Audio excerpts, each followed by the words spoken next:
من يهده الله فلا مضل له ومن يضلل فلا هادي له ونشهد أن لا إله إلا الله وحده لا شريك له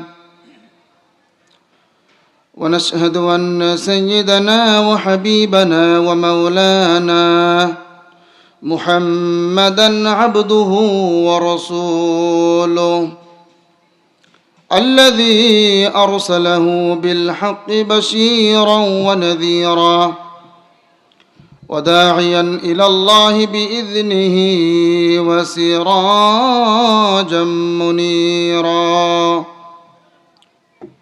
فقد قال الله تعالى في كلامه المجيد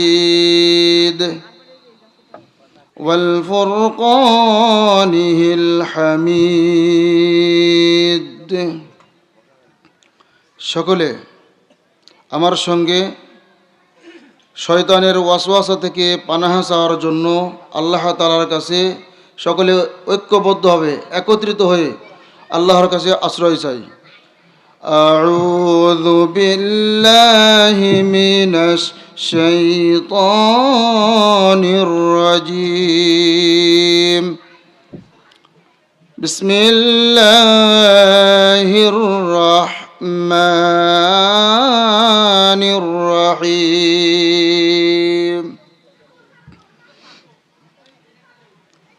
يا أيها الذين آمنوا توبوا إلى الله توبة نصوحا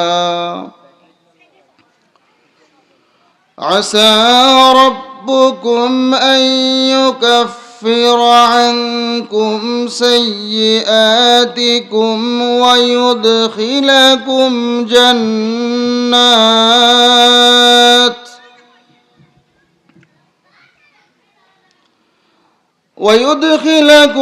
جنات تجري من تحتها الأنهار يوم لا يخزي الله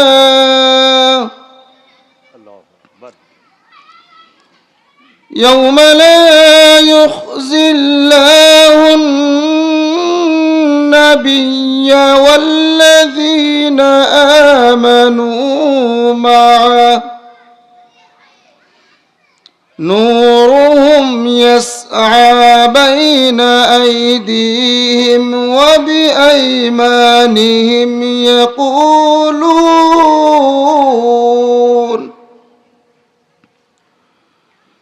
يقولون ربنا أتمم لنا نورنا واغفر لنا إنك على كل شيء قدير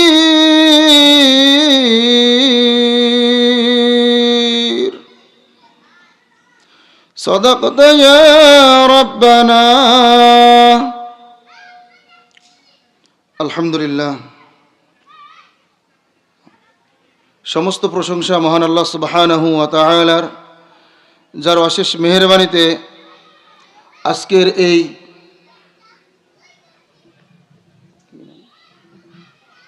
মণিগ্রাম দক্ষিণপাড়া কেন্দ্রীয় গোরস্থানের উদ্যোগে তাফসিরুল কোরআন মাহফিলে আমরা উপস্থিত হতে পেরেছি। আমরা যারা উপস্থিত হতে পেরেছি তারা সকলে খুশি তো? আমরা সকলে খুশি তো?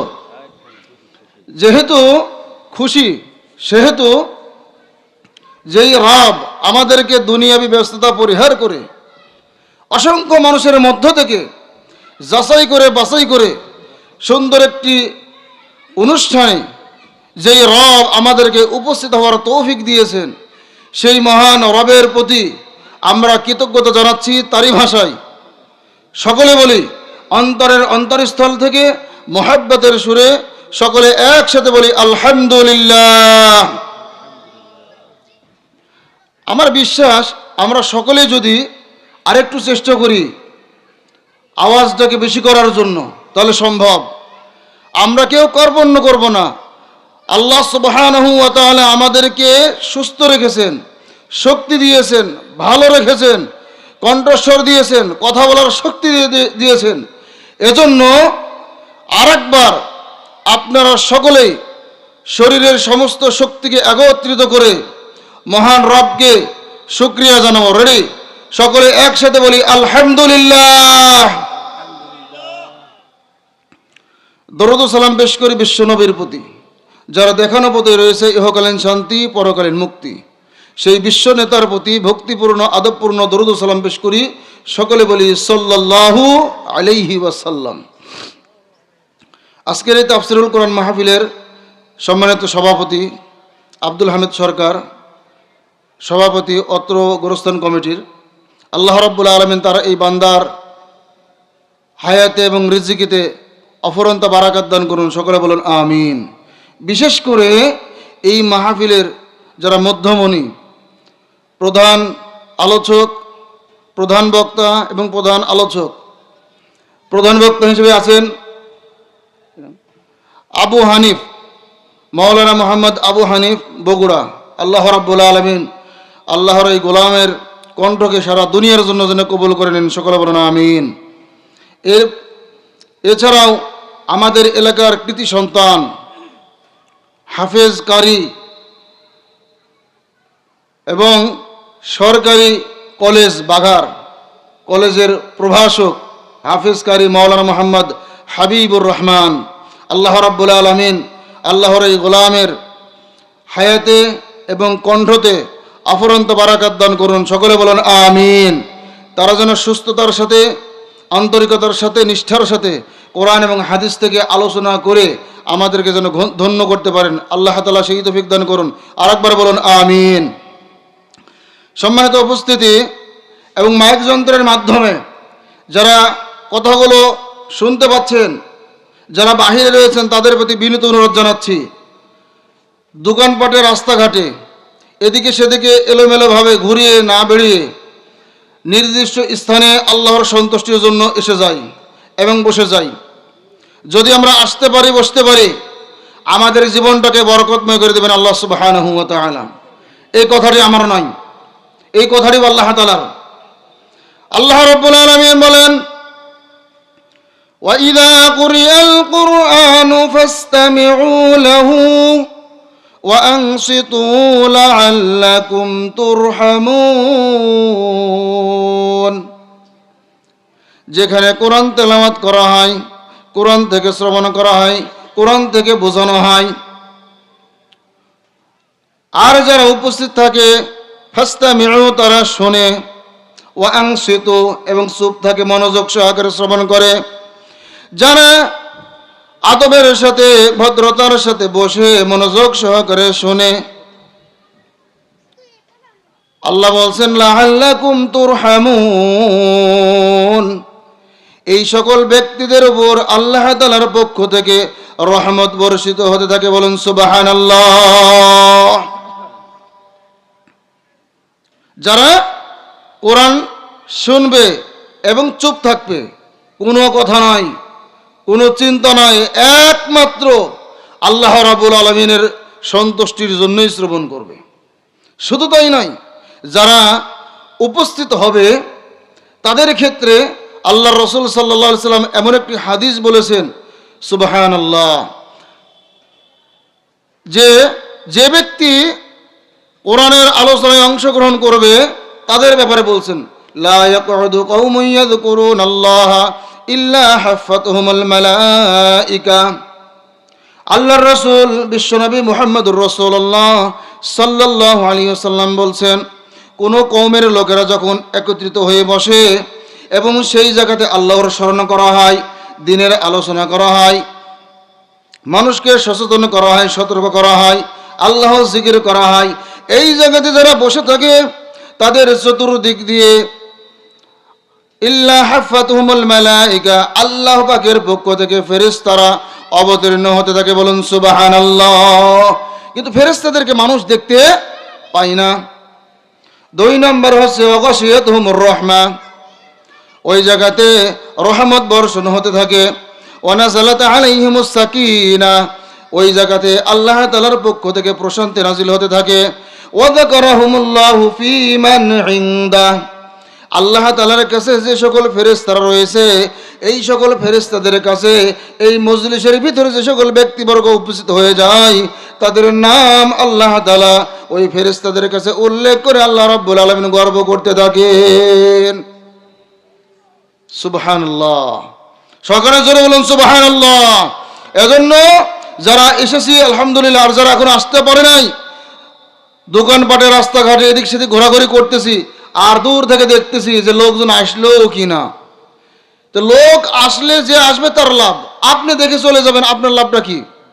আপনাকে এখানে আসতে হবে এবং বসতে হবে, আপনাকে উপলব্ধি করতে হবে যে এই জায়গাতে আপনার আসার দরকার।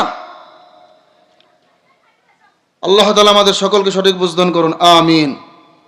যাই হোক, আমি পবিত্র কোরআনুল কারীমের সূরাতুত তাহরিম, যেই সূরাটি 28 নম্বর পারার একেবারে 19 নম্বর পৃষ্ঠাতে শুরু হয়েছে, যেই সূরাটি মদিনায় অবতীর্ণ হয়েছে, এই সূরা থেকে আমি একটি আয়াতে কারিমা তেলাওয়াত করেছি, 8 নম্বর আয়াত। এই আয়াত দিয়েই আমি আলোচনা করব ইনশাআল্লাহ। যদিও একটু সময় নাই, তারপরেও আমি প্রাসঙ্গিকভাবে একটু বলে রাখি। আমাদের হুজুর আমার পূর্বে সুন্দর কথা বলেছেন, লাইলাতুল নিসফু মিন শাবান, অর্থাৎ শাবান মাসে করণীয় সম্পর্কে বলেছেন, খুব ফাইন কথা বলেছেন। কিন্তু আমি আরেকটু সংযোগ করছি, আমাদের সকলের উপলব্ধিতে যেন আরেকটু বেশি হয়, সজাগ হয় এজন্য। কারণ হচ্ছে এই শাবান মাস যখন আসতো, আল্লাহর রসুল সারা মাসই বলা চলে রোজা করতেন, 2-1 দিন বাদ দিয়ে। অর্থাৎ হাদিস শরীফে এসেছে রমাদান মাসের পরে সবচেয়ে বেশি যে মাসে বেশি রোজা করতেন আল্লাহ রসুল, সেই মাসের নাম হচ্ছে শাবান মাস।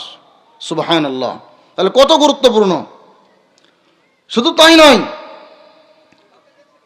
এই মাসে একটি রজনী রয়েছে, যেটাকে আরবিতে বলা হয় লাইলাতুন নিসফু মিন শাবান, 14 তারিখ দিবাগত রাত। কিন্তু আমাদের ভারত উপমহাদেশে যেটাকে শবে বরাত নামে পরিচিত, এই রাত্রিতে সম্পর্কে হাদিস শরীফে একটু পড়লাম। মা আয়েশা সিদ্দিকা রাদিয়াল্লাহু তাআলা আনহা হতে বর্ণিত, তিনি একদিন ঘরের ভিতর দেখছেন হুজুর সাল্লাল্লাহু আলাইহি সাল্লাম নাই। তিনি চিন্তা করে বের হলেন এবং খোঁজাখুঁজি শুরু করলেন। খোঁজাখুঁজি করতে এক পর্যায়ে গিয়ে দেখলেন যে জান্নাতুল বাকি নামক কবরস্থানের পাশে আল্লাহ রসুল রয়েছেন, সেখানে উপস্থিত হলেন। আর তার উপস্থিত হওয়া দেখেই রসুল্লাহ সাল্লাল্লাহু আলাইহি সাল্লাম বললেন যে আল্লাহ এবং তার রসুল তোমাকে কোনো ঠকাবেন না। মা আয়েশা সিদ্দিকা রাদিয়াল্লাহু তাআলা তখন বললেন, ইয়া রাসূলুল্লাহ, আমি যখন পাই নাই তখন মনে করেছি আপনি মনে হয় অন্য কোনো স্ত্রীদের ঘরে উপস্থিত হয়েছেন। আল্লাহ রসুল সাল্লাল্লাহু আলাইহি সাল্লাম তখন বললেন যে আজকে এমন একটি রজনী, এই রজনীতে আল্লাহ তাআলা তার সৃষ্টিকুলের প্রতি মনোনিবেশ করেন, দৃষ্টি দেন, এবং বনু কালগোত্রের যে বকরি পাল রয়েছে, এই বকরি পালের যত সংখ্যক পশম সংখ্যা রয়েছে, এত সংখ্যক যত সংখ্যক পশম রয়েছে, এই পশমের সংখ্যার চাইতেও বেশি লোককে আল্লাহ তাআলা এই রাত্রিতে মাফ করে দেন। বলুন সুবহানাল্লাহ। তাহলে ওই রাত্রির গুরুত্ব আছে কিনা বলেন? আছে। আরেকটা হাদিস আমি পড়লাম, সেটা আরো গুরুত্বপূর্ণ। সেই রাত্রিতে যদি কেউ অতিরিক্ত কোনো কিছু নাও করে, কোনো ইবাদত বন্দেগী নাও করে, কিন্তু যদি 2টা খারাপ গুণ যদি তার ভিতরে না থাকে, তাহলে ওই রাত্রির বরকতে আল্লাহ তাআলা তাকে মাফ করে দেবেন। বলুন সুবহানাল্লাহ। আল্লাহর রাসূল সাল্লাল্লাহু আলাইহি ওয়াসাল্লাম আন আবি মুসা আল-আশআরী আর রাসূলুল্লাহ সাল্লাল্লাহু আলাইহি ওয়াসাল্লাম قال إن الله لا يطلع في ليلة النصف من شعبان فيغفر لجميع خلقه إلا لمشرك أو مشاحن أو كما قال عليه الصلاة والسلام. হযরত আবু মুসা আল-আশআরী রাদিয়াল্লাহু তাআলা আনহু হতে বর্ণিত, তিনি বলেছেন, নিশ্চয় আল্লাহ তাআলা লাইলাতুন নিসফু মিন শাবানের রজনীতে তার অসংখ্য বান্দাদেরকে মাফ করে দেন। শুধুমাত্র যেই সকল বান্দার অন্তরের ভিতরে দুইটা খারাপ দিক রয়েছে, দুইটা রোগ রয়েছে, দুইটা ব্যাধি রয়েছে, এই দুইটা রোগওয়ালা ব্যক্তি ছাড়া আল্লাহ তাআলা অসংখ্য মানুষকে মাফ করে দেন লাইলাতুন নিসফু মিন শাবানের রাত্রিতে। সকলে বলুন সুবহানাল্লাহ। তাহলে ওই রাত্রিতে আপনি অতিরিক্ত যদি নফল নামাজ নাও পড়েন, জিকির আজকার নাও করেন, কিন্তু এই দুইটা রোগ যদি অন্তরে না থাকে, তাহলে আল্লাহ তাআলা ওই রাত্রির বরকতে মাফ করে দিবেন। আমি কি বলবো সেই দুইটার নাম কি? সেই দুইটা রোগের নাম কি বলবো? মা বোনেরা যারা দেখতেছেন এবং মাইক যন্ত্রের মাধ্যমে যারা দূরদূরান্ত থেকে শুনতে পাচ্ছেন, বুঝতে পাচ্ছেন, একটু খেয়াল করুন। এই দুইটা রোগ যদি না থাকে, ওই রাত্রিতে আপনি যদি একটু ঘুমিয়েও থাকেন, তাহলে ওই রাত্রি বরকতে আল্লাহ তাআলা মাফ করে দিবেন। সেই দুইটা জিনিস কি? সেই দুইটা ব্যাধি কি? একটা হচ্ছে ইল্লা আলী মুশরিকিন, এক নম্বরে হচ্ছে কোন মুশরিকদেরকে আল্লাহ তাআলা মাফ করে দিবেন না। সকলে বলুন নাউযু বিল্লাহ। মুশরিকদেরকে আল্লাহ মাফ করবেন না। মুশরিক কাদেরকে বলা হয়? যারা আল্লাহর সাথে সমকক্ষ সাব্যস্ত করে, আল্লাহর সাথে অংশীদার স্থাপন করে, চিন্তার ভিতরে, কর্মের ভিতরে, ইবাদতের ভিতরে যারা নাকি শিরিক করে, শিরিক মিশ্রিত যারা আমল করে, শিরিক মিশ্রিত যারা কথা বলে, শিরিক মিশ্রিত যারা আমল করে, এই সকল ব্যক্তিদেরকে আল্লাহ তাআলা কোশ্চিন কালেও মাফ করবেন না। সকলে বলুন নাউযু বিল্লাহ। তাহলে শিরক এই গুনাহটা ছোট গুনাহ না বড় গুনাহ? সকলে বলেন, এই শিরক গুনাহটি ছোট গুনাহ না বড় গুনাহ? যত রকমের শিরক রয়েছে এই বাংলাদেশে, কবরস্থানে যে সিজদা করা, পানির ভিতরে যে ডাব ফেলা, বড় গাছের গোড়াতে দুধ চিনি ঢালা, অনেক মানুষ টাকার অভাবে দুধ চিনি খেতে পায় না। কি বলেন? তাহলে কি উদ্দেশ্যে আপনি ওখানে দুধ চিনি ঢাললেন? আপনার উদ্দেশ্যটা কি? রোগ হয়েছে, ওই গাছের গোড়াতে ঢাললে ভালো হয়ে যাবে না, এটা ভুল চিন্তা। তাহলে অসুখ দিতে পারেন আল্লাহ, মাফ করে দিতে পারেন আল্লাহ। আর একটা বড় ধরনের শিরক রয়েছে আমাদের, বিশেষ করে শিক্ষিত মানুষের মধ্যে থেকে ওই কথাটি শোনা যায়, এই যে জনগণ, এই যে মানুষ, সকল ক্ষমতার উৎস মানুষ, জনগণ, এরকম কথা শোনা যায় কি যায় না? বলেন, শোনা যায় কি যায় না? এই কথা যে ব্যক্তি বলে, সে নেতা হোক, সে ধনী হোক, সে প্রভাবশালী হোক, সে শিক্ষিত হোক, যাই হোক না কেন, এই কথা যদি বলে এবং বিশ্বাস করে, আল্লাহর কোরআনের ভাষা অনুযায়ী সে তার ঈমান থাকতে পারে না, সে মুশরিক হয়ে যাবে। সকলে বলুন নাউযু বিল্লাহ। তাহলে এই কথা বিশ্বাস করা যাবে না। অর্থাৎ সকল ক্ষমতার উৎস হচ্ছে মহান আল্লাহ সুবহানাহু ওয়া তাআলা। ঠিক কিনা বলুন? তাহলে এক নম্বরে শিরিক করা যাবে না। লুকমান হাকিম তার সন্তানকে নসিহত করেছিল, ইয়া বুনাইয়া লা তুশরিক বিল্লাহ, ও আমার কলিজার টুকরা, কখনো আল্লাহর সাথে শরীক করবে না, অংশীদার স্থাপন করবে না। ইন্নাল্লাহ, নিশ্চয় আল্লাহ তাআলা এই গুনাহ যারা করে তাদেরকে মাফ করেন, এটা জঘন্যতম অপরাধ। ইন্না শিরকা লাযুলমুন আযীম, নিশ্চয় শিরক হচ্ছে মহাজুলুম। আল্লাহ বলেন, ইন্নাল্লাহা লা ইয়াগফিরু আন ইউশরাকা বিহি ওয়া ইয়াগফিরু মা দুনা যালিকা লিমান ইয়াশা ওয়া মান ইউশরিক বিল্লাহি ফাকাদ দাল্লা দালালাম বাঈদা। আল্লাহ রাব্বুল আলামিন বলেন, নিশ্চয় আল্লাহ তাআলা যারা শিরক করে, মুশরিক, তাদেরকে আল্লাহ তাআলা মাফ করেন না। এছাড়া অন্য যত পাপ রয়েছে আল্লাহ তাআলা ইচ্ছা করলে মাফ করে দিতে পারেন। তাহলে এক নম্বরে কি? শিরক, অর্থাৎ মুশরিকদেরকে আল্লাহ তাআলা মাফ করবেন না। অনেক মানুষ তো মনে করে, আমরা তো কালেমা পড়েছি, আমরা তো ঈমান এনেছি, আমরা তো রমজান মাসে রোজা করি, কি বলেন? কিন্তু আল্লাহ বলছে কি, ওয়ামা ইউমিনু আকসারুহুম বিল্লাহি ইল্লা ওয়া হুম মুশরিকুন।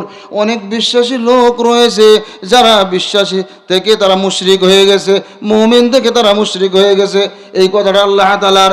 এজন্য আমরা যে কালেমা পড়েছি, আমরা যে ঈমান এনেছি, আমরা যে মুসলমানের দাবি করি, আমাদেরকে চিন্তা করতে হবে যে আমার ঈমান ঠিক আছে কিনা, আমার মুসলমানিত্ব ঠিক আছে কিনা। যার সাথে চললে আপনার ঈমান তরতাজা হবে, যার সাথে চললে আপনার মুসলমানিত্ব ঠিক থাকবে, যার সাথে চললে আপনি আল্লাহর সন্তুষ্ট পাবেন, যার সাথে চললে পরকালে নাজাত পাবেন, তার সাথেই আপনাকে সম্পর্ক করতে হবে, তার সাথেই সময় দিতে হবে। কথা বলুন ঠিক কিনা? তাহলে এক নাম্বার হচ্ছে শিরক। যে ব্যক্তি মুশরিক না, এই ব্যক্তিকে আল্লাহ তাআলা ওই রাত্রিতে মাফ করে দিবেন। বলেন তো কোন রাত্রিতে? লাইলাতুন নিসফু মিন শাবান, অর্থাৎ শবে বরাতের রাত্রিতে। দুই নম্বরে হচ্ছে আও মুশাহিনিন, যে ব্যক্তির অন্তরে রয়েছে হিংসা। কি বলেন? হিংসা মানুষের মধ্যে আছে কিনা? কথা বলেন, হিংসা মানুষের মধ্যে আছে কিনা? ডক্টর খন্দকার আব্দুল্লাহ জাহাঙ্গীর রাহিমাহুল্লাহ ইসলামী কুষ্টিয়া বিশ্ববিদ্যালয়ের তৎকালীন শিক্ষক ছিলেন, মুহাদ্দিস। তিনি বলেছিলেন, মুমিন পরহেজগার ব্যক্তির মজাদার গুনাহ, পরহেজগার ব্যক্তির মজাদার গুনাহ সেটা হচ্ছে হিংসা বিদ্বেষ। মুমিন ব্যক্তি যারা, তারা তো নামাজ পড়ে, জিকির করে, তাসবিহ তাহমিদ করে, রোজা রাখে, নফল রোজা পালন করে, সব কিছু করে, কিন্তু দেখা যায় যে হিংসা করে। এইরকম রোগ অনেক মানুষের মধ্যে আছে। কি বলেন, আছে কিনা বলেন? বিশেষ করে মা বোনদের মধ্যে রয়েছে, অনেক ভাইদের মধ্যেও রয়েছে। তাহলে এই যে বিদ্বেষ, হিংসা, এটা কি ছোট গুনাহ না বড় গুনাহ? সকলে বলেন, এটা কি ছোট গুনাহ না বড় গুনাহ? অনেক বড় গুনাহ। আও মুশাহিনিন, এই হিংসা যদি তার অন্তরে না থাকে, তাহলে আল্লাহ তাআলা ওই শবে বরাতের রাত্রিতে এমনিতেই মাফ করে দেবেন, ওই রাত্রে বরকতে। সুবহানাল্লাহ। কিন্তু কারো অন্তরের ভিতরে যদি হিংসা থাকে, তাহলে তার অবস্থানটা কি হবে? বিশ্বনবী মুহাম্মদুর রাসূলুল্লাহ সাল্লাল্লাহু আলাইহি সাল্লাম বলেছেন, যে ব্যক্তির অন্তরে হিংসা রয়েছে, খবরদার তোমরা হিংসা করবে না। খবরদার, আল্লাহ রাসূল বলেছেন, খবরদার হিংসা করবে না। কারণ হিংসা যদি কেউ করে, কারো অন্তরের ভিতরে যদি হিংসা থাকে, তাহলে শুকনা খড়িকে আগুন যেমন পুড়িয়ে ছারখার করে দেয়, ঠিক হিংসা মানুষের নেক আমলগুলোকে নষ্ট করে দেয়। সকলে বলেন নাউযুবিল্লাহ। আমার চিন্তা থেকে আমি কথাটি বলি, আপনি যতই নেক আমল করুন, এই নেক আমল যদি আপনি অক্ষত রাখতে না পারেন, তাহলে এই নেক আমল করে কি আপনার লাভ হবে নাকি? আমি আজকে আমার মহিলা কেন্দ্রে বলেছি যে, যে ব্যক্তির অন্তরে হিংসা থাকবে তার আমল নষ্ট হয়ে যাবে। উদাহরণস্বরূপ বলেছি, আপনার গলার হার রয়েছে সোনার, কানের দুল রয়েছে, অনেক সরঞ্জাম রয়েছে, কিন্তু কোনো কারণে ওটা হারিয়ে গেছে, একজনের হারিয়ে গেছে। আপনিও কি আপনার যখন বাড়িতে থাকবে সোনা দানা, তখন আপনি কি ওটা যত্ন সহকারে রাখবেন, না যেমন তেমনভাবে রাখবেন যাতে হারিয়ে যায়? কি বলেন? মেয়েদেরকে যখন বললাম যে গহনা জাতামাতা করে রাখবেন না, যদি হারিয়ে যায়, বলছে না হুজুর, খুব যত্ন সহকারে রাখবো। স্বর্ণের চাইতে নেক আমলের দাম অল্প না বেশি? বলেন, স্বর্ণের চাইতে নেক আমলের দাম অল্প না বেশি? অনেক বেশি। তাহলে এই নেক আমল আমি যতটুকু অর্জন করব, আমার জিকির, আমার তাসবিহ, আমার নেক আমল, আমার সদকা, আমার সালাত, আমার সাওম, আমার দান খয়রাত, আমার হজ, যত রকমের নেক আমল রয়েছে, এই নেক আমল যেন নষ্ট হয়ে না যায়, এজন্য আমাদের অন্তরটাকে হিংসা বিদ্বেষ মুক্ত রাখতে হবে। সকলে বলুন ঠিক কিনা? অতএব এই হাদিস দ্বারা বোঝা গেল, এই দুইটা খারাপ দিক, এই খারাপ রোগ যদি কারো অন্তরে না থাকে, তাহলে শবে বরাতের রাত্রিতে অতিরিক্ত যদি কেউ নফল না করে, কিন্তু আল্লাহ তাআলার ওই রাত্রির বরকতে আল্লাহ তাআলা ওই সকল ব্যক্তিদেরকে মাফ করে দিবেন যাদের অন্তরে শিরক নাই এবং হিংসা নাই। আল্লাহ তাআলা আমাদের সকলকে বুঝে আমল করা তৌফিক দান করুন। সকলে বলুন আমিন। আজকের যে নির্ধারিত বিষয় আলোচনা করতে চেয়েছি সেটা হচ্ছে তাওবা। আর তাওবা শব্দটি আরবি, এর অর্থ হচ্ছে ফিরে আসা। আমরা অনেক সময় আমাদের সমাজে কিছু ধারণা রয়েছে এরকম যে আস্তাগফিরুল্লাহ আস্তাগফিরুল্লাহ আস্তাগফিরুল্লাহ, তাওবা হয়ে গেল। না, এই আস্তাগফিরুল্লাহ এটা হচ্ছে তাওবার একটা অংশ, একটা পার্ট মনে করেন। মৌখিকভাবে আল্লাহ তাআলার কাছে ক্ষমা চাওয়া, অর্থাৎ আপনি একটা গুনাহ হয়ে গেছে, সঙ্গে সঙ্গে আপনি বলেন আস্তাগফিরুল্লাহ, আল্লাহ আমি তোমার কাছে ক্ষমা চাই। এটাকে বলা হয় ইস্তেগফার। এই ইস্তেগফারের দোয়া অনেক আছে। আস্তাগফিরুল্লাহাল আযীম আল্লাযী লা ইলাহা ইল্লা হুয়াল হাইয়ুল কাইয়্যুম ওয়া আতুবু ইলাইহি। আবার একটু বড় করে বললে যেটাকে বলা হয় সাইয়্যিদুল ইস্তিগফার, যেটা রাসূলুল্লাহ সাল্লাল্লাহু আলাইহি সাল্লাম বলেছেন, সকালবেলা কেউ যদি এই দোয়াটির অর্থের দিকে খেয়াল করে যদি পাঠ করে, তাহলে সারা দিনের ভিতরে তার যদি মরণ হয়ে যায় তাহলে সে আল্লাহর জান্নাতে যাবে। বলুন সুবহানাল্লাহ। সন্ধ্যাবেলায় কোনো ব্যক্তি যদি এই সাইয়্যিদুল ইস্তিগফার অর্থের দিকে খেয়াল করে যদি পাঠ করে পড়ে, তাহলে রাত্রিবেলায় তার যদি মরণ হয় তাহলে তাকে আল্লাহ তাআলা জান্নাত দিয়ে দিবেন। বলুন সুবহানাল্লাহ। এত গুরুত্বপূর্ণ দোয়া যেটাকে বলা হয় সাইয়্যিদুল ইস্তিগফার। একটু বড় হলেও আমরা মুখস্থ যাদের নিয়ে মুখস্থ করার চেষ্টা করব এবং আমল করার চেষ্টা করব ইনশাআল্লাহ। দোয়াটি হচ্ছে আল্লাহুম্মা আনতা রাব্বি লা ইলাহা ইল্লা আনতা খলাকতানি ওয়া আনা আবদুক ওয়া আনা আলা আহদিকা ওয়া ওয়া'দিকা মাস্তাতা'তু আউযু বিকা মিন শাররি মা সানা'তু আবু'ু লাকা বিনি'মাতিকা আলাইয়া ওয়া আবু'ু বিযামবি ফাগফির লি ফাইন্নাহু লা ইয়াগফিরুয যুনুবা ইল্লা আনতা।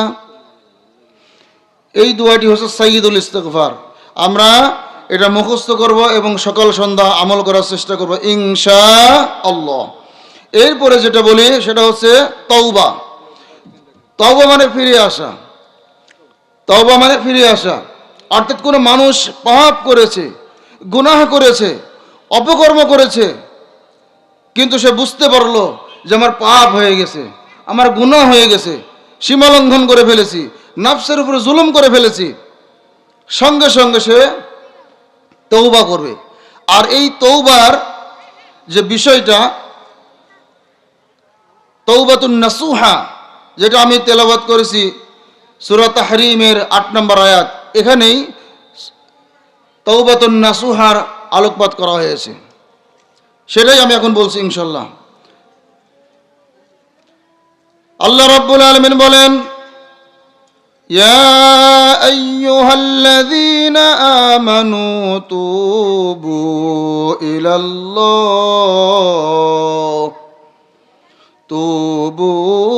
ইলাল্লাহি তাওবাতান নাসুহা।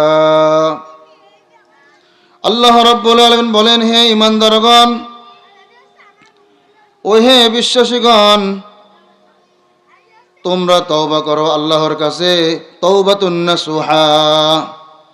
তাওবাতুন নাসুহা করো, অর্থাৎ যেই তওবা দ্বারা তুমি গুনাহ থেকে মুক্ত হতে পারো, যেই তওবা দ্বারা আল্লাহর সন্তুষ্টি হাসিল করতে পারো, যেই তওবা দ্বারা তুমি তোমার জীবনটাকে বরকতময় করতে পারো, যেই তওবা দ্বারা তুমি পরকালে নাজাত পেয়ে যাও, সেই তওবা করো।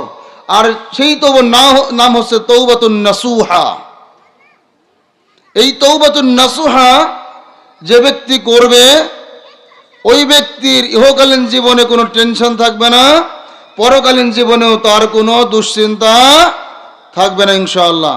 এজন্য এই তাওবাতুন নাসুহা আমাদের সকলকে, খাস করে যুবক ভাইদেরকে, বয়স্কদেরকে, প্রাপ্তবয়স্কদেরকে, মা বোনদেরকে সহ, অর্থাৎ যাদের আকল রয়েছে, জ্ঞান রয়েছে, সবাইকে এই তাওবাতুন নাসুহা সম্পর্কে জানতে হবে এবং তাওবাতুন নাসুহা করতে হবে।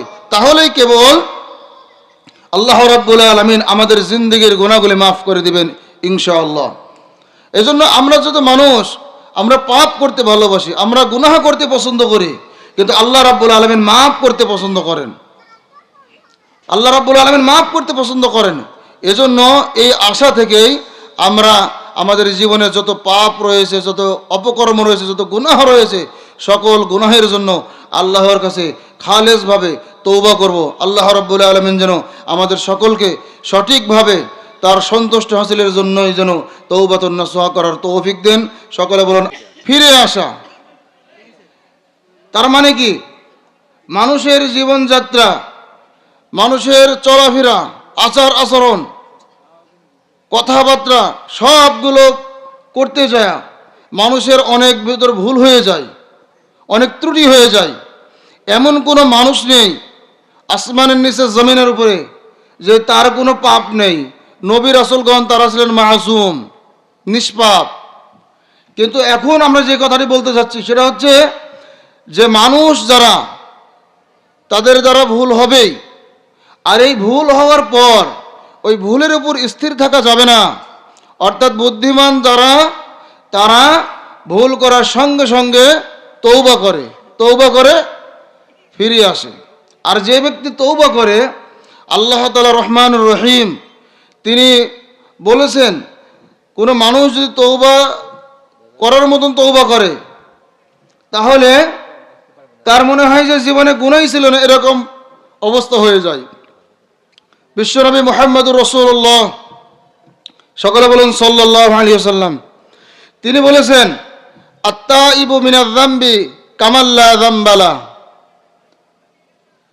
তওবাকারী ব্যক্তির অবস্থা এমন হয়ে যায় আল্লাহ তাআলা তার উপর সন্তুষ্ট হওয়ার কারণে যে তার মনে কোনো জীবনে গুনাহই হয়নি, এরকম অবস্থা। তো গুনাহ করার পরেও যদি তওবা করে তাহলে তওবার কারণে মনে হয় যে তার গুনাহই হয়নি, এরকম অবস্থা হয়ে যায়, বলেছেন বিশ্বনবী মুহাম্মদুর রাসূলুল্লাহ সাল্লাল্লাহু আলাইহি ওয়াসাল্লাম। এজন্য আমাদেরকে এই তওবা বিষয়ে জানতে হবে ইনশাআল্লাহ। আমি এই বিষয়ে সংক্ষিপ্ত পরিসরে কিছু আলোচনা করার চেষ্টা করছি। আল্লাহ রাব্বুল আলামিন যেন আমাদের সকলকে সঠিকভাবে জানার, সঠিকভাবে বোঝার এবং সঠিকভাবে আমল করার তৌফিক দান করেন। সকলে বলুন আমিন। যেহেতু গোরস্থানের উদ্যোগে মাহফিল, গোরস্থানের কাজটা কি? গোরস্থানের একটাই কাজ, কোনো মানুষ মারা গেলে তার জন্য দাফনের ব্যবস্থা করা। কথা বলেন ঠিক কিনা? এই যে গোরস্থান তৈরি করা হয়েছে, এই গোরস্থানে শুধুমাত্র কেবলমাত্র একমাত্র মানুষ মারা গেলেই কেবল দাফন করা হবে। কোনো গরু, ছাগল আর অন্যান্য হাবিজাবি যে সকল পশু পাখি রয়েছে এগুলো মারা গেলে এখানে আনা হবে না। এজন্য কত সেন্সিটিভ বিষয়, কত গুরুত্বপূর্ণ কথা যে মানুষকে এখানে দাফন করা হবে, অর্থাৎ লাশকে। এজন্য আমরা জানি না কার কাফনের কাপড় অলরেডি দোকানে চলে এসেছে। আমরা এটাও জানি না যে কার কখন মরণ হবে। মরণ নিশ্চিত, কিন্তু কখন যে মৃত্যু হবে এটা অনিশ্চিত। মরণ নিশ্চিত, কিন্তু কখন যে মরণ হবে এটা অনিশ্চিত। এজন্য যুবক ভাইদেরকে বলবো,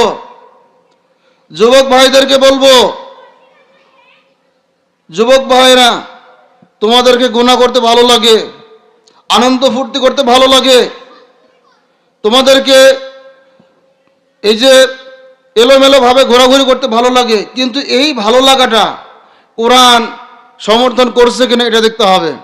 কারণ হচ্ছে কিয়ামতের দিন 7 শ্রেণীর মানুষকে আরশের ছায়াতলে আশ্রয় দেওয়া হবে। ক্বালা সাবআতু ইউযিল্লুহুমুল্লাহু ফি যিল্লিহি ইয়াওমা লা যিল্লা ইল্লা যিল্লাহু। 7 শ্রেণীর মানুষকে আরশের ছায়াতলে আশ্রয় দেওয়া হবে। এর মধ্যে এক শ্রেণী হচ্ছে ইমামুন আদিলুন, ন্যায়পরায়ণ শাসক। ন্যায়পরায়ণ শাসক কিয়ামতের দিন আরশের ছায়াতলে আশ্রয় পাবে। ন্যায়পরায়ণ শাসক আজকে বড়ই অভাব। ন্যায়পরায়ণ শাসক যদি আমাদের কিসমতে হতো, ন্যায়পরায়ণ শাসক আমাদের মধ্যে যদি থাকতো, তাহলে মামলা বাণিজ্য হতো না, মানুষের হয়রানি হতো না, অর্থনৈতিক একটা দুর্বিষহ অবস্থা সৃষ্টি হতো না, মানুষের ভিতরে এত দ্বন্দ্ব ফ্যাসাদ হতো না। ন্যায় বিচারকের অভাবের কারণে আজকে আমরা এই অশান্তির মধ্যে রয়েছি। এজন্য ন্যায় বিচারক ওই মানুষের মধ্য থেকেই হবে। এজন্য ন্যায় বিচারক তৈরি করার জন্য আমাকে, আপনাকে, আমাদের সকলকে ঐক্যবদ্ধ হয়ে কাজ করতে হবে। আল্লাহ তাআলা সেই তৌফিক দান করুন, আমিন। কিয়ামতের দিন 7 শ্রেণীর মানুষ আরশের ছায়াতলে আশ্রয় পাবে। এর মধ্যে এক নম্বর হচ্ছে ইমামুন আদিলুন, ন্যায়পরায়ণ শাসক। 2 নম্বর হচ্ছে ওয়াশাবুন নাশাআ ফি ইবাদাতিল্লাহি আযজা ওয়া জাল্লা। ওই যুবক আরশের ছায়াতলে আশ্রয় পাবে যেই কিয়ামতের দিন এমন বিভীষিকাময় অবস্থা সৃষ্টি হবে যেটা মানুষ কল্পনা করতে পারবে না। বেঈমানগুলির মগজগুলি টকবক টকবক করে ফুটতে থাকবে, জিহ্বাগুলি নাভির নিচে নেমে যাবে, চতুর্দিকে ইয়া নাফসি আওয়াজ পাওয়া যাবে। সেই দিন আরশের ছায়া ছাড়া কোনো ছায়ার ব্যবস্থা থাকবে না। কিন্তু সেই দিন যে সাশ্রয়ী মানুষ আরশের ছায়াতে আশ্রয় পাবে, এর মধ্যে দ্বিতীয় নম্বর শ্রেণী হচ্ছে ওয়াশাবুন নাশা ফি ইবাদাতিল্লাহি আযজা ওয়া জাল্লা। ওই যুবক, যেই যুবক যৌবনকালের শক্তি সামর্থ্য, তার অপরাধ করার ক্ষমতা ছিল, পাপ করার ক্ষমতা ছিল, অন্যায়কে বিস্তার করার ক্ষমতা ছিল, ইফটিজিং করার ক্ষমতা ছিল, কিন্তু সে আল্লাহর ভয়ে সেই অন্যায় অপকর্ম ছেড়ে দিয়েছে। অর্থাৎ যে ইবাদতের মাধ্যমে তার যৌবনকালটা কাটিয়ে দিয়েছে। সম্মানিত হাজিরিন, এজন্য এমন কঠিন বিভীষিকাময় মুহূর্ত আসার আগে যুবক ভাইদেরকে বলবো, তোমাদের আজকে যে সময় রয়েছে এই সময়টাকে কাজে লাগাতে হবে। যদি কাজে লাগাতে পারি, আর একটা কথা বলি, সরকারি চাকরিজীবী যারা সরকারি চাকরি খোঁজ করে মানুষ কেন? এজন্যই করে যে সরকারি চাকরিজীবী করা অবস্থাতে তারা তো সম্মানই পাবে, বেতন পাবেই। যখন রিটায়ার্ডে চলে যায়, তার চাকরি শেষ হয়ে যায়, তখনও সরকার তাকে পেনশনের ব্যবস্থা করে, আর্থিকভাবে সহযোগিতা করে। কারণ সরকার এটা জানে যে তার যৌবনের শক্তি সামর্থ্যটা সে রাষ্ট্রের জন্য ব্যয় করেছে। এজন্য এখন সে অথর্ব হয়ে গেছে, এখন সে অকর্ম হয়ে গেছে, কিন্তু রাষ্ট্রের দায়িত্ব তাকে সহযোগিতা করা, এজন্য করে। ঠিক যেই যুবকরা যৌবনকালটা আল্লাহর সন্তুষ্টির জন্য কাটিয়ে দিবে, দিনকে প্রচার এবং প্রসার করার জন্য অগ্রণী ভূমিকা পালন করবে, রাতের ঘুম কম করে তাহাজ্জুদের নামাজে দাঁড়িয়ে আল্লাহর কাছে কান্না করবে, দিনের বেলায় কর্মঠ হবে, অর্থাৎ অন্যায়কে প্রত্যাখ্যান করবে, ন্যায়কে গ্রহণ করবে, ন্যায়কে প্রতিষ্ঠা করার জন্য প্রাণান্তকর প্রচেষ্টা চালাবে। আল্লাহ তাআলা বলেন, আমার যে বান্দারা, যে যুবকরা যৌবনকালে এইভাবে সময় অতিবাহিত করেছে, এখন বৃদ্ধ হলে হবে কি? কয় রাকাত নামাজ পড়লে মনে থাকে না, কিন্তু সে যৌবনকালে যেহেতু ঠিকভাবে আমল করেছে, যেইভাবে আমল করেছে, সেইভাবে বৃদ্ধকালেও তার আমল নামাই নেকি দিতে থাক। বলুন সুবহানাল্লাহ। এজন্য সকল যুবক ভাইদেরকে বলবো, ভাইরা খুব দ্রুত চলে আসি, কারণ কবরে কোন মানুষ যাবে আমরা কেউ জানে না, কোন বয়সে যাবে কেউ জানে না। এজন্য এখনো সময় রয়েছে আমাদের সিদ্ধান্ত নেওয়ার, এখনো সময় রয়েছে আল্লাহর জন্য সময় ব্যয় করার। আল্লাহ তাআলা আমাদের সকলকে সেই তৌফিক দান করুন, আমিন। আল্লাহ রাব্বুল আলামিন বলেন, হে ঈমানদারগণ, তোমরা তওবাতুন নাসুহা করো, তওবা করার মতন তওবা করো। আসা রাব্বুকুম আন ইউকাফিরা আনকুম সাইয়্যাতিকুম ওয়া ইউদখিলাকুম জান্নাতিন তাজরি মিন তাহতিহাল আনহার। আল্লাহ তাআলা বলেন, যারা তওবাতুন নাসুহা করবে তাদের রব তাদের সকল সাইয়্যাতগুলোকে মাফ করে দিবেন এবং তাদেরকে জান্নাতে প্রবেশ করাবেন। এবং ইয়াউমা লা ইউখজিল্লাহুন নাবিয়্যা ওয়াল্লাযীনা আমানু মাআহ, সেই দিন কিয়ামতের দিন আল্লাহ তাআলা তার নবীদেরকে অসম্মানিত করবেন না, এবং যারা তওবা করেছিল জীবদ্দশায় তাদেরকেও অসম্মানিত করবেন না। সুবহানাল্লাহি ওয়া বিহামদিহি। নূরুহুম ইয়াসআ বাইনা আইদিহিম ওয়া বিআইমানিহিম, তাদের সামনে আলো থাকবে, তাদের ডানে আলো থাকবে। ইয়াকুলুনা রাব্বানা আতমিম লানা নূরানা ওয়াগফির লানা ইন্নাকা আলা কুল্লি শাইইন কাদির। তাদের অন্তরটাই আল্লাহ তাআলা আলোকিত করে দিবেন। আর এই সকল কাজ করতেই পারেন যিনি, তিনি হচ্ছেন সকল বিষয়ের উপর ক্ষমতাবান। বলুন সুবহানাল্লাহ।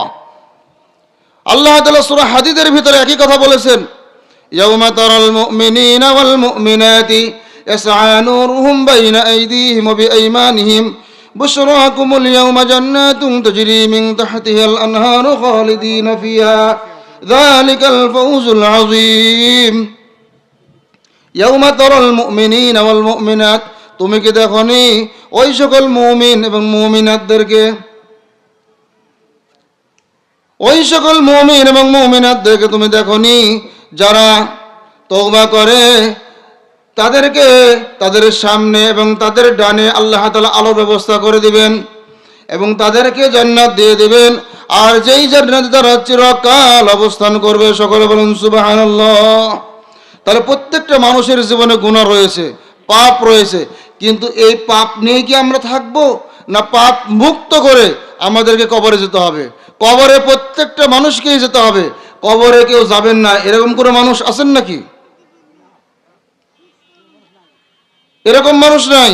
অর্থাৎ কবরে সবাইকেই যেতে হবে। মৃত্যুর পর থেকে যে সময় শুরু হয়, যে যুগটা শুরু হয়, কোরআনের ভাষায় বলা হয়েছে ওমিন ওয়ারাইহিম বারযাখুন ইলা ইয়াউমি ইউবআসুন। কিয়ামতের আগ মুহূর্ত পর্যন্ত যে সময়টা থাকবে সেই সময়টাই হচ্ছে আলেমে বারযাখ। এজন্য ওই কবরে যাওয়ার আগেই আমাদেরকে খাঁটি মুসলমান হওয়ার জন্য চেষ্টা করতে হবে। কারণ আল্লাহ রাব্বুল আলামিন বলেছেন, ইয়া আইয়ুহাল্লাযীনা আমানুত্তাকুল্লাহা হাক্কা তুকাতিহি ওয়া লা তামুতুন্না ইল্লা ওয়া আনতুম মুসলিমুন।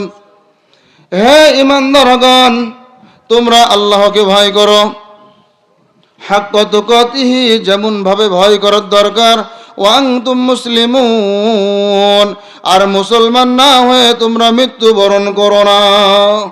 আল্লাহ তাআলা বলছেন তার বান্দাদেরকে, যারা নাকি ইমানদার, যারা নাকি মুমিন, যারা দাবি করে আল্লাহ ছাড়া কোনো ইলাহ নেই, মুহাম্মদুর রাসূলুল্লাহ সাল্লাল্লাহু আলাইহি ওয়াসাল্লাম আল্লাহর প্রেরিত রাসূল, এই কথা যারা মুখে বলে, অন্তরে বিশ্বাস করে এবং কাজে বাস্তবায়ন করে, তাদেরকে আল্লাহ তাআলা এই কথা বলছেন, আল্লাহকে ভয় করো, ভয় করার মতন ভয় করো, আর মুসলমান না হয়ে মৃত্যুবরণ করো না।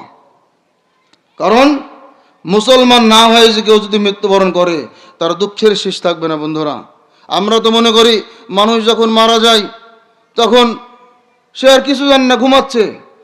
কিন্তু আমি আলেমে যখন পড়েছি তখন এই হাদিসটা আমার মুখস্থ করেছি, পড়ার সঙ্গে সঙ্গে তখন চিন্তা করেছি যে কথাটা কি, ইন্নাল আবদা ইযা উদিআ ফি কবরিহি, যখন কোনো ব্যক্তিকে তার কবরের দিকে নিয়ে যাওয়া হয়, ওয়া তাওয়াল্লা আনহু আসহাবাহু, এবং তার সঙ্গী সাথীরা যখন চলে আসে, আন্নাহু লা ইয়াসমা কুরআনি আলাইহিম, তার সঙ্গী সাথীরা দাফন কাফন করে যখন চলে আসে, তখন সঙ্গী সাথীর পায়ে যে জুতা বা স্যান্ডেল থাকে, এই জুতার আওয়াজ ওই মৃত ব্যক্তি কবর থেকে শুনতে পায়। মৃত ব্যক্তি কবর থেকে শুনতে পায়, তখন ডাকার কিছু থাকে না, বলতে কিছু পারে না, তার ক্ষমতা থাকে না। এজন্য ওই কঠিন মুহূর্ত আসার আগেই আমাদের সকলকে তওবা করতে হবে। তওবা যদি করে, জীবনে যত পাপ থাকুক না কেন, জীবনে যত অন্যায় থাকুক না কেন, যুবকরা জেনা করেছে, যুবকরা ব্যভিচার করেছে, যুবকরা ইফটিজিং করেছে, অন্যায় করেছে, সুদ খেয়েছে, ঘুষ খেয়েছে, দুর্নীতিবাজকে সাহায্য সহযোগিতা করেছে, অন্যায়কে প্রমোট করেছে, এখন সে বুঝতে পেরেছে আমি জীবনে পাপ করেছি, আমি জীবনে অপরাধ করেছি, অন্যায় করেছি, ক্ষতিগ্রস্ত হয়েছি, এখন বুঝতে পেরেছে। আর বুঝতে পারার সঙ্গে সঙ্গে তখন সে তওবা করেছে, তওবাতুন নাসুহা করেছে। তওবাতুন নাসুহার শর্ত হচ্ছে তিনটি। এক নম্বরে হচ্ছে মুখ দিয়ে স্বীকার করা, অর্থাৎ আমি যে পাপ করেছি, আমি যে গুনাহ করেছি, আমি যে পাপ করেছি। দুই নম্বরে হচ্ছে আল্লাহ তাআলার কাছে মাফ চাওয়া, আল্লাহ আমি তো এই পাপ করেছি, তুমি ছাড়া কেউ মাফ করতে পারে না।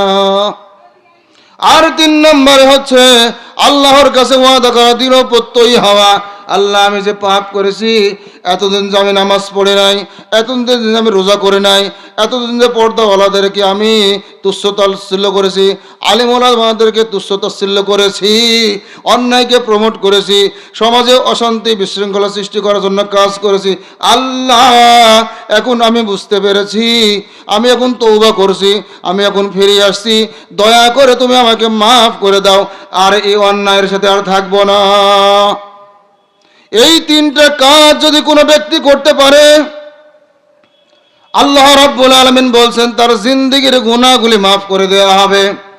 আর বান্দার হক নষ্ট হয়ে যেতে থাকে, অর্থাৎ কোনো ব্যক্তির বিরুদ্ধে অন্যায়ভাবে মামলা দিয়েছে, হয়রান করেছে, কি বলেন এরকম হয় না?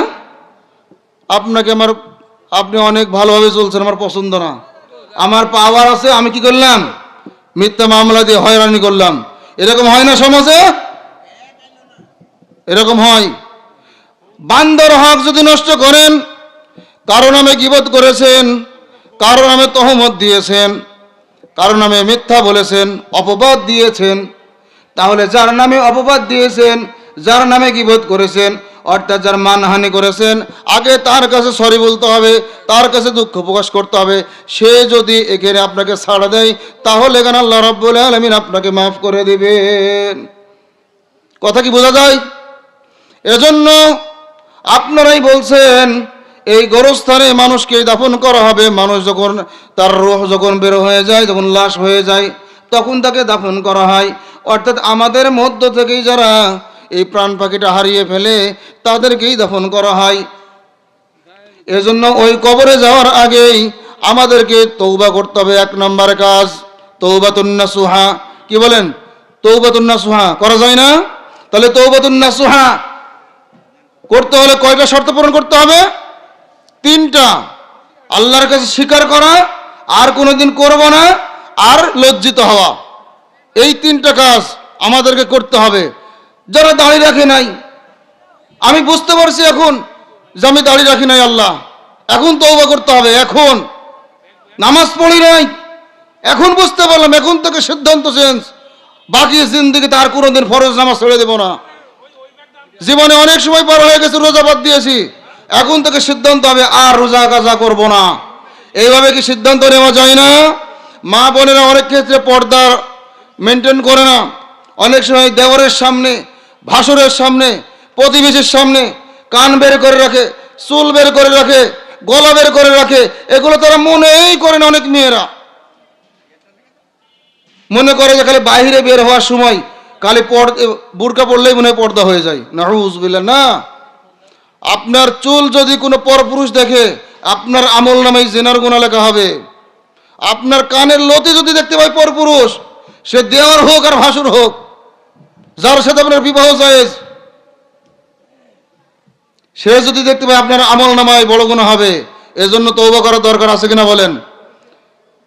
এজন্য আমরা অনেক দেখি যে বয়স্ক মায়েরা বুরকা পরিয়েছে, দাদি নানি বুরকা পরে যায়, আর তার সাথে যে নাতি থাকে সে থাকে বুরকা পরিধান করে। অনেক ক্ষেত্রে এরকম দেখি। এজন্য এগুলো করা যাবে না।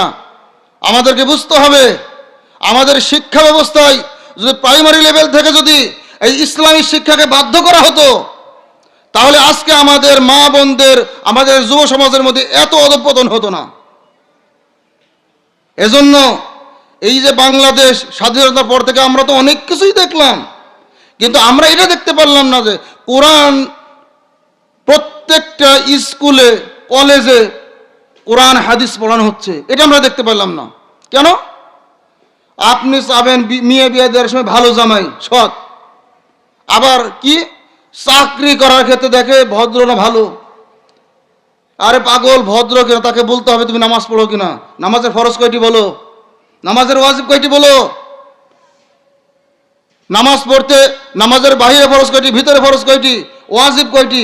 কিছু অংশ যদি খালি পরীক্ষার মধ্যে থাকতো তাহলে ওই স্টুডেন্ট না, শুধু স্টুডেন্টের বাপ মা সহ পড়তো। কথা বুঝতে পেরেছেন? এজন্য শিক্ষা ব্যবস্থায় এটা অবহেলিত। আমরা অনেক কিছু দেখলাম, কিন্তু কোরআন শিক্ষা ব্যবস্থা আমরা দেখতে পারলাম না। এটা আমাদের জন্য দুর্ভাগ্য। এজন্য সময় এসেছে এখন, সময় এসেছে এখন সিদ্ধান্ত নেওয়ার যে আমরা কোরআন মাফিক চলবো, কোরআন অনুযায়ী চলবো। কোরআনের শাফায়াত কি আমরা চাই? কি বলেন? কোরআন কিয়ামতের দিন আমাদের জন্য সুপারিশ করুক, আমরা কি এটা চাই? কবরের আযাব থেকে সূরা মুলক যে তাকে রক্ষা করার চেষ্টা করবে, আমরা চাই যে কবর আযাব থেকে বাঁচি, কিয়ামতের দিন কোরআন আমার পক্ষে সাক্ষী দিক, আমরা এটা চাই। চাই কি রকম? মরার আগে আমরা জান্নাত চাই, মরতে চাই না কিন্তু জান্নাত চাই। পরীক্ষা দেবো না কিন্তু সার্টিফিকেট চাই। এই পরীক্ষাটা দিয়ে সার্টিফিকেট যেমন আশা করা যায় না, মরণ ছাড়া যেমন জান্নাত আশা করা যায় না, ঠিক কোরআন শিক্ষা, কোরআন অনুযায়ী সমাজে রাষ্ট্রে পরিচালিত করা, কোরআনের বিধানকে কার্যকর করা, কোরআন অনুযায়ী যারা কোরআনের শাসন মানে, কোরআনকে প্রতিষ্ঠা করার জন্য সংগ্রাম করে চেষ্টা করে, তাদের সাথে ঐক্যমত্য হয়ে আমরা যদি সময় না দিই, চেষ্টা না করি, অর্থ ব্যয় না করি, তাহলে মরণের আগে জান্নাত চাওয়া যেমন, ঠিক এই কোরআনের ফায়দা হাসিল করা এরকম। কথা কি বুঝতে পেরেছেন? এজন্য আমার ভাইরা, সময় এসেছে এখন সিদ্ধান্ত নেওয়ার যে আমরা ভালো মানুষ, সৎ মানুষ, আল্লাহওয়ালা মানুষ, যারা কোরআন জানে, কোরআন বুঝে, আল কোরআনের সমাজ রাষ্ট্র গঠন করতে চাই, তাদের সাথে আমরা সময় দিব। কি বলেন, রাজি আছেন তো ইনশাল্লাহ? রাজি আছেন তো ইনশাল্লাহ? যারা কোরআন পড়ে, কোরআন বুঝে, কোরআন অনুযায়ী চলে, কোরআন অনুযায়ী চালাতে চাই, এই সকল ব্যক্তি আমরা যেখানেই পাবো, তার অর্থ কম থাক, তার প্রভাব কম থাক, তার সম্পদ কম থাক, কিন্তু আমরা তাদের সাথে হাতে হাত রেখে ঐক্যবদ্ধ হলে তার হাত শক্তিশালী হবে। আমরা সমাজে দেখি কি ছেলেরা বড়দেরকে সম্মান করে না, ছোটদেরকে স্নেহ করে না। করবে কিভাবে? তাকে তো আদব কায়দাই শেখানো হয় নাই। কারণ আল্লাহর রাসূল বলেছেন, ইন্নাল্লাযী লাইসা ফী জাওফিহি শাইউম মিনাল কুরআনি কাল বাইতিল খারিব। যার অন্তরের ভিতরে কোরআন নাই, যার দেহের ভিতরে কোরআন নাই, তার অন্তরটা হচ্ছে সারা বাড়ির মতো। সারা বাড়ি বলতে কি বোঝায়? বিরান বাড়ি। যে বাড়িতে মানুষ থাকে না, মানুষ বসবাস করে না, যে বাড়িতে মানুষ বসবাস করে না, আলো বাতাস নাই, সেখানে সাপ বিচ্ছু থাকে, কীট পতঙ্গ থাকে, তেলাপোকা থাকে, ব্যাঙ থাকে, আরো হাবিজাবি থাকে। কি বলেন, ঠিক কিনা? আর ওই বাড়িতে যদি মানুষ বসবাস করে, তাহলে কি তেলাপোকা আসতে পারবে? সাপ বিচ্ছু আসি থাকতে পারবে? পারবে না। ঠিক হুজুরের উদাহরণটা কত সুন্দর দেখেন।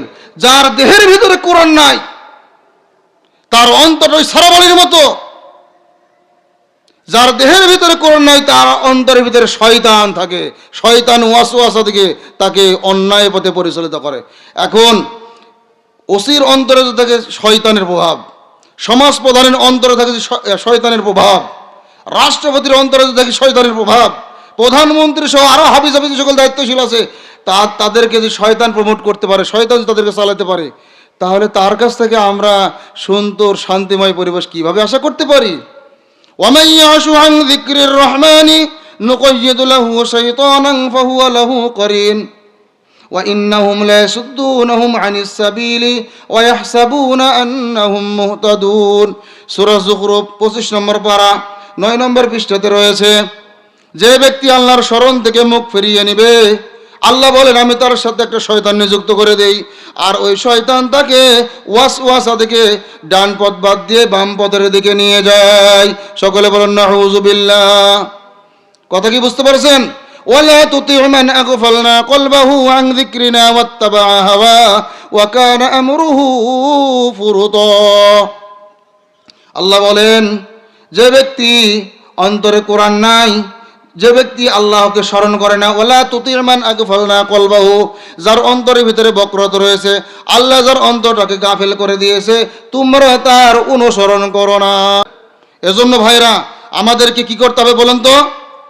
আমাদেরকে তওবাতুন নাসুহা করতে হবে। আর এই তওবার ব্যাপারে আলেম ওলামা এত আলোচনা করছে, মসজিদে বয়ান করে, তাফসির মাহফিলে করে, কিন্তু তারপরে অপকর্ম কমছে না, বরং বেড়েই যাচ্ছে। তার মানে কি? মানুষের ভিতরে মানুষকে সচেতন করার জন্য, সতর্ক করার জন্য যেভাবে জ্ঞান বিতরণ করার দরকার, সেইভাবে বিতরণ হচ্ছে না। কি বলেন, ঠিক কিনা? এজন্য আমাদেরকে আজকে জানতে হবে। দেখেন, এত বড় আয়োজন এলাকাবাসীর উদ্যোগে, কয়টা মানুষ? তাহলে মানুষ নয়, এই যে সময় পার হয়ে যাবে, হুজুরের আলোচনা করে শেষ হয়ে যাবে, চলে যাবে, কিন্তু মাহফিল তো শেষ, কিন্তু কয়টা লোক শিখলো? কিন্তু প্রথম থেকে শুরু হয়, রাষ্ট্রপতির কাছ থেকে শুরু হয়ে যায়, যে তওবা করলে এভাবে দিবে, যে ভালো মানুষ তাদের জন্য পুরস্কার থাকবে। পিছনে অনেক সুযোগ রয়েছে, সেগুলো যদি থাকে তাহলে মানুষ কিন্তু ঠিকই ভালো পথে আসতো। এজন্য আমাদেরকে একটাই করতে হবে, যে পরকাল ভিত্তিক জীবন করতে হবে। যেহেতু মরণ আমাদেরকে হবেই, মরণ থেকে কেউ পালাতে পারবো না। কারণ সূরা জুমার ভিতরে আল্লাহ বলেছেন, কুল ইন্নাল মাউতাল্লাযী তাফিররুনা মিনহু ফাইন্নাহু মুলাকীকুম সুম্মা তুরাদ্দুনা ইলা আলিমিল গায়বি ওয়াশ শাহাদাতি ফায়ুনাব্বিউকুম বিমা কুনতুম তা'মালুন। মরণ থেকে পালাও তুমি, মরণ তোমায় লইবে ঘিরি, যদিও লুকাও আকাশ পানে লাগায়া সিঁড়ি। এই মহারোগের কোনো ঔষধ নাই, এই মহারোগের কোনো চিকিৎসক নাই, নাই সে ঔষধ জগতে, খুঁজিয়া কাতর হইলে কি হবে, পারিবে না তারে ফিরাতে। মরণের সময় যখন হয়ে যাবে, মালাকুল মউত যখন শিওর এসে যাবে, তখন আপনার পাশে যতই ধনাঢ্য ওলা সন্তান আপনার পাশে থাকুক, আপনার প্রতিবেশীরা যতই কাছে থাকুক, আপনার পিতামাতা যতই কাছে থাকুক, আপনি যতই ক্ষমতাবান হন না কেন, ওই মরণের সময় হয়ে গেলে আপনাকে আর একটু সময়ও ছেড়ে দেওয়া হবে না। যারা নাকি সময় থাকে সচেতন হয় নাই, ওই মরণের আযাব যখন শুরু হয়ে যাবে, অবস্থা বুঝতে পারবে, তখন এক শ্রেণীর মানুষ বলবে, ওয়ানফিকু মিম্মা রাযাকনাকুম মিন ক্বাবলি আন ইয়াতিয়া আহাদাকুমুল মাউত فيقول رب لولا أخرتني إلى أجل قريب فأصدق وأكن من الصالحين ওয়ানফিকু মিম্মা রাযাকনাকুম মিন ক্বাবল, মরণের সময় যখন হয়ে যাবে তখন সে বলবে, আল্লাহ আমাকে একটু সময় দিন, আমাকে একটু অবকাশ দিন, তাহলে কি করব? আমি আপনার পথে ব্যয় করব, আমি আপনার পথে দান খয়রাত করব, আমি আপনার পথে সদাকা করব, ফাসাদদাকা ওয়া আকুম মিনাস সালিহিন, এবং আমি নেককার বান্দাদের অন্তর্ভুক্ত হয়ে যাব। মরণের অবস্থা যখন শুরু হয়ে যাবে তখন মানুষ এই কথা বলবে। এই কথাটা আল্লাহ তাআলা আগেই বলে দিয়েছেন। আল্লাহ তখন কি বলেন? ওয়ালাই ইউআখিরাল্লাহু নাফসান ইযা জাআ আজালুহা, সময় যখন হয়ে যাবে বন্ধু, তোমার জন্য এক মুহূর্ত আর ছাড় দেওয়া হবে না। তাহলে কি তওবা কি কারকে থেকে করবো না আজকে থেকে করবো বলেন তো? এই মুহূর্ত থেকে। নামাজি বেনামাজি নামাজের নিয়ত, মিথ্যা বলার অভ্যাস থাকলে মিথ্যা পরিত্যাগ, খারাপ সঙ্গ থাকলে খারাপ সঙ্গ ত্যাগ। কি বলেন? কথা কি বোঝা যায়? তওবা যদি করা যায় তাহলে লাভটা কি, এটা তোমাদের জানা দরকার। ওয়া ইন্নী লাগাফফারুল লিমান তাবা ওয়া আমানা ওয়া আমিলা সালিহান সুম্মা ইহতাদা, যে ব্যক্তি তওবা করবে আল্লাহ তাআলা তাকে মাফ করে দেবেন এবং তাকে হেদায়েতের পথে কবুল করেন। বলুন সুবহানাল্লাহ। শুধু তাই নয়, তওবার মতন তওবা যদি করা যায় তাহলে আল্লাহ তাআলা বলেছেন তার জীবনে যত পাপ ছিল, যত গুনাহ ছিল, ওই গুনাহগুলো তো মাফ করেই দিবে, ওই জায়গাগুলোতে নেকি দ্বারা পরিপূর্ণ করে দেবে। বলুন সুবহানাল্লাহ। সূরা ফুরকান, ইল্লা মান তাবা ওয়া আমানা ওয়া আমিলা আমালান সালিহান ফাউলাইকা ইউবাদদিলুল্লাহু সাইয়্যাতিহিম হাসানাত ওয়া কানাল্লাহু গফুরুর রহিমা। তওবা করার মতন তওবা যদি করা যায়, কোনো ব্যক্তি যদি ঈমান আনে এবং তওবা করে, আল্লাহ বলছেন ফাউলাইকা ইউবাদদিলুল্লাহু সাইয়্যাতিহিম হাসানাত, তার যত গুনাহ ছিল গুনাহগুলো মাফ করে দিবেন আর ওই সমপরিমাণ নেকি দিয়ে তাকে ধন্য করবেন। বলুন আলহামদুলিল্লাহ। তাহলে তওবা করার সুযোগ এখনো আমাদের কাছে আছে, এখনো আছে, এখনো রয়েছে। এজন্য এখনই আমরা সিদ্ধান্ত নিই যে আমরা আর ফরজ নামাজ ছেড়ে দেব না, আর ফরজ রোজা ছেড়ে দেব না, আর আমরা কখনো অন্যায় ভাবে কাউকে জুলুম করব না এবং অন্যায়কারীকে কোনোভাবে কোনো দিক দিয়ে সহযোগিতা করব না ইনশাআল্লাহ। আল্লাহ রাব্বুল আলামিন যেন আমাদের সকলকে তওবাতুন নাসুহা করে মরণের আগেই খাঁটি মুসলমান হওয়ার তৌফিক দান করেন। সকলে বলেন আমিন। যেহেতু হুজুর চলে এসে হুজুর গুরুত্বপূর্ণ বয়ান পেশ করবেন, আশেপাশে যারা রয়েছেন এখনই দ্রুত চলে আসি এবং পরিবেশটাকে সুন্দর করার চেষ্টা করি।